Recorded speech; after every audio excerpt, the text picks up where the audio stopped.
కిషన్ రెడ్డి ఇంటిని ముట్టడించిన విద్యార్థి సంఘాలు నీట్ పరీక్ష రద్దు చేయాలని డిమాండ్ చేస్తూ హైదరాబాద్లోని కేంద్ర మంత్రి కిషన్ రెడ్డి నివాసం వద్ద ఆందోళన చేసిన విద్యార్థి సంఘాలు. ఆందోళనకారులను అరెస్టు చేసి కాచిగూడ పిఎస్కు తరలించిన పోలీసులు.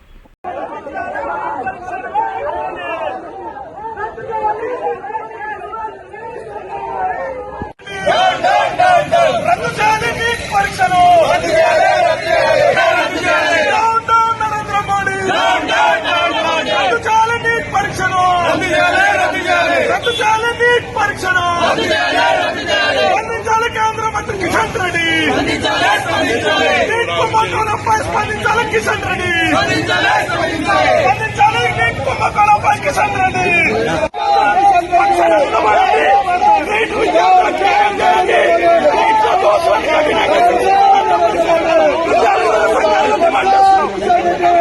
కిషన్ రెడ్డి